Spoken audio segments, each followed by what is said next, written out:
And we begin. Page 47, second paragraph. The next time you sit in meditation, acknowledge that you are pure consciousness and you are nothing but an observer of your thoughts and emotions and not the actual thoughts and emotion.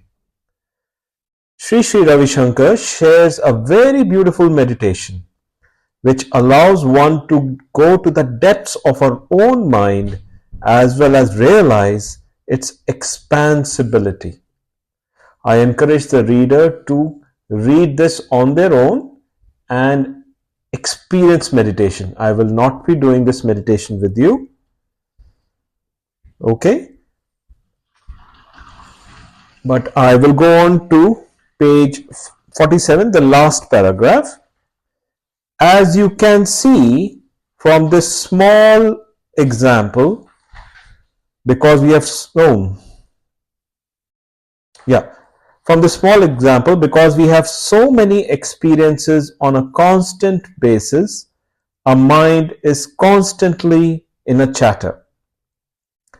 There is nothing wrong with that. However, the issue is that we think we are our mind alone. We have forgotten that there is only one universal consciousness that chooses to express through different minds in different bodies. In our state of quote unquote ignorance, we identify with our minds alone, and we are not aware of the universal mind and consciousness. Usually, we are experiencing and thinking with our minds, and using the gross body, we are doing various actions to quote unquote sort things out and try to give purpose to our lives. However, our minds have become so identified with the gross world and our own bodies, it feels completely identified with the experiencing alone. And we think that we are the experiencer using the body and mind. However, there has to be something beyond the gross body and the mind too. Isn't that true? There are certain habits that we do that we previously talked about. As well, there has to be an energy source that is making the body and mind function. Let us start thinking of a mind like an aura or a layer outside the body. It is a lot more subtle than the gross body. This mind, when allowed to expand, learns to let go of this identification with the body. A good way to do this would be to imagine a body is like a candle with a wick which is burning slowly. The glow and the aura around the candle is like our minds. As we examine closely, we can recognize that there is air, oxygen, and space which allows the body to exist in it. Now acknowledge and accept that you are not the gross candle, but also the space around the candle. This is the region of the mind that is subtler than the gross body and envelopes the body like a sheath for 6 inches around it. The nature of the mind is that it can expand into the space around the body. It is subtler than air or water, and it does this effortlessly.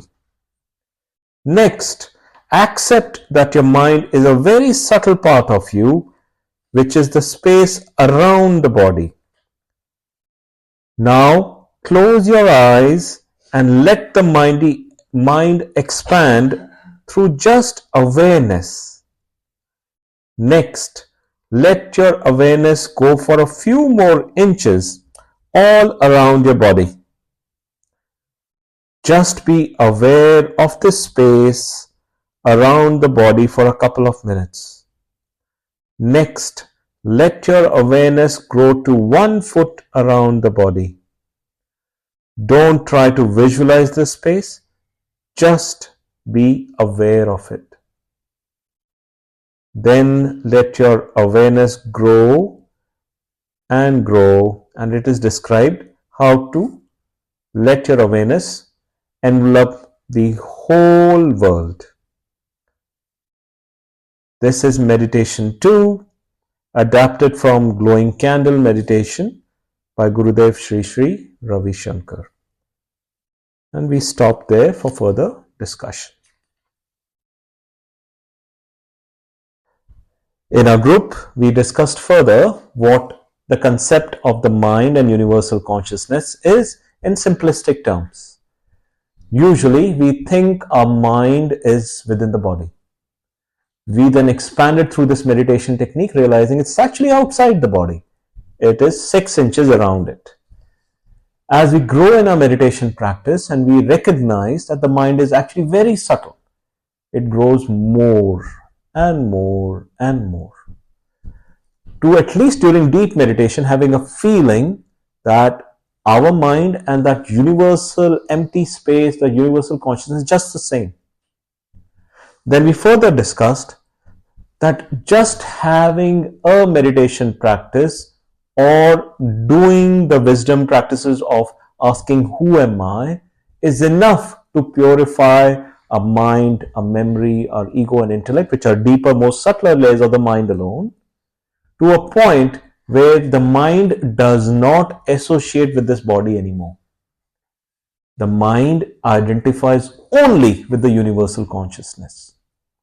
It grows slowly but surely once we have the faith that I am the universal consciousness. Just by repeating in our mind again and again a positive thought process, a positive vasana, which is beyond the negative vasanas that I'm craving for pleasures or I'm hating something or someone, we start having positive thought processes that I am Satchitanand, I am the universal consciousness, I am God itself, I am that energy. When that happens on a consistent basis, you become liberated. It just happens as simple as air bringing the breeze of the fragrance of a beautiful rose without any effort. So one day you suddenly realize, oh, that's what I was trying to become. I'm already that. I didn't have to do anything.